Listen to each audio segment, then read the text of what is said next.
आज आपण आहोत मैहरला आणि पद्मविभूषण उस्ताद आचार्य अल्लाउद्दीन खान साहेब यांच्या घरी, जे मैहर राजघराण्याचे राज्य संगीतकार आपण म्हणू, कोर्ट म्युझिशियन ज्याला आपण म्हणतो, आपण ह्या त्यांच्या घरापुढे आहोत. मदिना भवन नाव आहे. मदिना त्यांच्या पत्नीचं नाव होतं म्हणून मदिना भवन. आणि हे त्यांचं घर असून ते आपण पाहू शकता.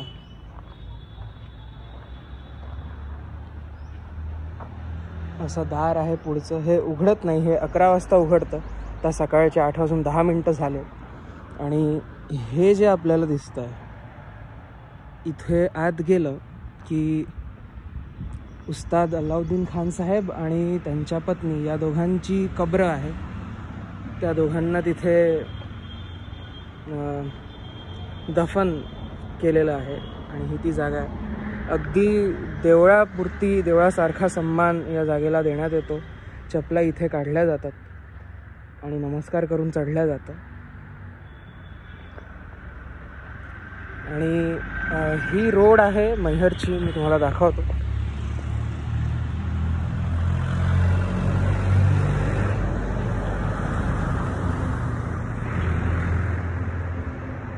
निळ्या रंगाचा बोर्ड गव्हर्नमेंटने लावलेला आहे. आणि मैहर बायपास ला बसनी मला उतरवलं आणि फक्त 10 रुपयाचा ऑटो करून मी इथपर्यंत येऊ शकलो आहे. ही ती जागा आहे.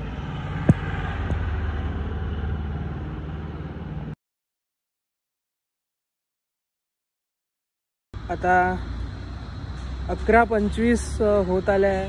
आणि मला इथले जे केअरटेकर्स होते, जे 3-4 वर्ष आधी गेलेत, एक नवरा आणि बायको असे, त्यांची मुलगी आणि जावई आणि त्यांचे 2 मुलं असे इकडे सकाळी मला भेटले होते, ज्यांनी कब्रखाना जो आहे त्याचं दार माझ्यासाठी उघडलं होतं. ते म्हणाले होते की 11च्या नंतर वगैरे या. तर मी गेलो. मग नरसिंह शक्तिपीठ म्हणजे शारदा देवीचं दर्शन मी घेऊन आलो. आणि आता मी इथे थांबलो आहे की कोणी येईल आणि काही होईल.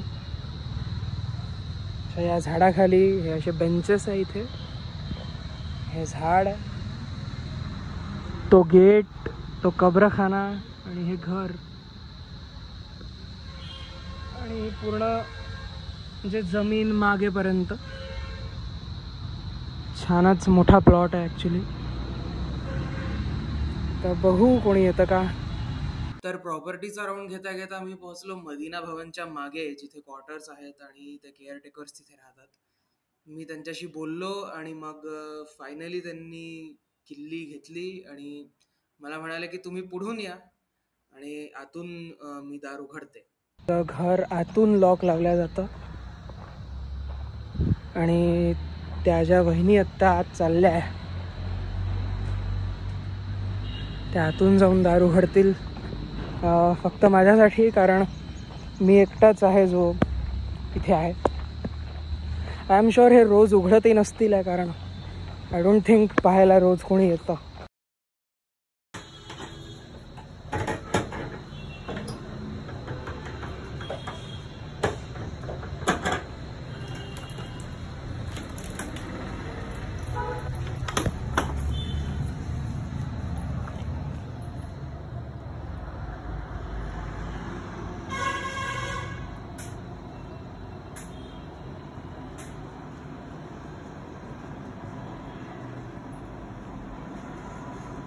ये सब उस जमाने का है क्या? हाँ। जी जी, ये मैहर के राजा है. कौन सा? ये महाराज है. हाँ. अच्छा, मेहर बाबा. महाराष्ट्र में हमारा जो गांव है वहाँ मेहर बाबा का एक्सीडेंट हुआ था. और ये बाबा आए थे जब मैहर. तब का है? हाँ, तब की फोटो. अरे वाह. ये सब हम लोग को नहीं पता था, हमारे पापा बताते थे. हाँ सही बात है, आपके पिताजी बताते होंगे. पद्म भूषण, फिर पद्म विभूषण। ये इनके ये शिष्य, रविशंकर है। ये इनके लड़के हैं ना, यानी अली अकबर खान साहब। हाँ, बाबा लाल। ये रविशंकर जी है। ये पता है क्या आपको कौन होंगे? ये नहीं बता सकती कौन है। अच्छा, इतने साल तो हमारे पापा लोग नहीं किए। सही बात। 60-70 साल में चले गए। उनको तो बहुत ये आते थे, मतलब वाद्य बजाने आते थे। लेकिन प्रोग्राम हुआ था मार्च में ना, हाँ मैं आ नहीं पाया था तब, मेरा कॉलेज था। ग्रामोफोन, वाह।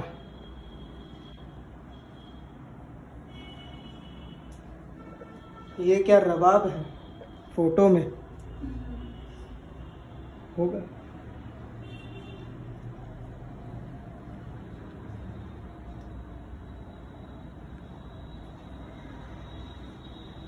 राजघराने के ये थे ना वो, मतलब ये जो तारे होती है ना, ऊंट और बकरी और मेंढी, उनकी जो आंत होती है उससे ये तार बनती है, इसलिए वो लचीली होती है। वहाँ भी है क्या? हाँ, यहाँ पे बाबा का अलमारी है। अच्छा, उनके कपड़े उपड़े पूरे हैं। ये किनका है? रविशंकर जी का है? नहीं, ये सब उन्हीं का, बाबा का ही। हाँ। रविशंकर तो उनके दामाद थे ना, दामाद भी थे, अली अकबर थे। हाँ हाँ मालूम है ना।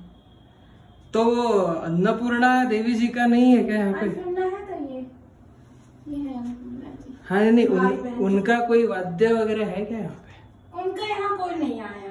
नहीं आया। ये उनके पोशाक। हाँ, ये सब। अरे बाप रे, उनके चप्पल। ये हमारे पापा रहते थे ना, पूरा अच्छे से साफ सफाई करके रखते थे। क्या नाम था आपके पिताजी का? दंडका नाम था। अच्छा, क्या था? दंडका। दंडका जी। हाँ। अच्छा जी। वही सब करते थे। कितने साल थे वो? वो ज्यादा साल नहीं जिए, ये 60-70 साल के थे ना, 80-80 में हो गए होंगे। अच्छा। मम्मी खत्म हो गई, उनकी तबीयत खराब थी जी। पापा उसी टेंशन में वो भी हो गए। ये देखिए बंगाली में लिखा हुआ है। पापा बंगाली तो है यहाँ पे। हाँ हाँ वो पता है मुझे। मैं बोल रहा हूँ वहाँ लिखा हुआ है। सूरदास भगवान कृष्ण यहाँ सोते थे। झोपायच्या खोलीचं व्हिडिओग्राफी करताना माझ्या फोनचं स्टोरेज स्पेस संपलं, तर मला माझ्या दुसऱ्या फोनहून व्हिडिओग्राफी करावी लागली। आणि तुम्ही या फोटोजमध्ये पाहू शकता की झोपायच्या खोलीमधलाच हा टेबल आहे, त्याच्यावर एक ड्रेसर मिरर आहे। त्या काळाची जुनी तिथे पॉन्ड्स पावडरची बाटली आणि काही लहान लहान पोर्ट्रेट्स ऐसे ठेवून होते। छोटे रहे तब। चलो आप बचपन से यही है? हमारा जन्म यहीं पे हुआ है। हाँ क्या? अरे बाप रे। बहुत सौभाग्यशाली हो आप तो। यहाँ पे अपन देख सकते हैं हर धर्म का कोई ना कोई धर्मगुरु, कोई ना कोई संत यहाँ सोते थे। हाँ। खटिया। उस जमाने की बनावट ही कुछ होती थी। उन्हीं के जमाने का पूरा ही सब। हुक्का है और एक शिंपली रखी हुई है। उनका पूरा सब सामान रखा रहता है, पुराने जमाने का पाउडर, ये सब चीज। हाँ, मतलब उनके लगाने का सब सामान रखा है। Pond's dream flower, Dettol.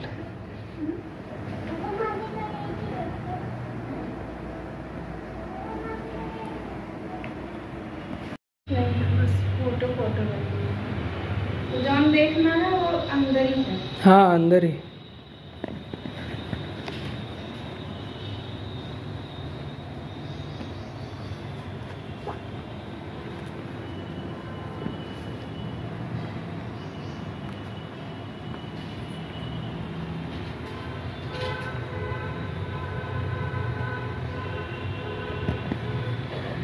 आते थे। आशीष खान जी आते हैं और सिराज अली हो गए, नाती उनके सब आते हैं। तो साल में 1 बार 2 बार? हाँ अभी आए थे मार्च में, पूरे लोग, मार्च पूरा में? परिवार आया था उनका यहाँ। सही बात है, हर साल उत्सव होता है। अरे बाप रे।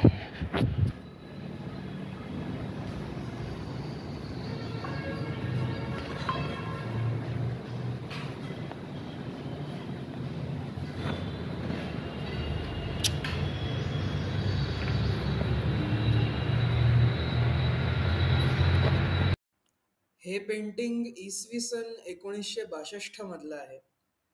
म्हणजेच जेव्हा बाबा अलाउद्दीन खान यांनी आपली जन्मशती पूर्ण केली. 1862 मध्ये त्यांचा जन्म आहे आणि 1972 मध्ये त्यांचा मृत्यू झाला. खान कुटुंबियांनी श्रद्धांजली म्हणून बाबा अलाउद्दीन खान आणि त्यांच्या पत्नी मदिना खातून यांच्यासाठी जे स्मारक तिथेच प्रॉपर्टीच्या एकीकडे बांधलं आहे, त्याचे काही चित्र आणि बाहेर लिहिलेली संगमरवरी पाटी मी तुम्हाला दाखवतो.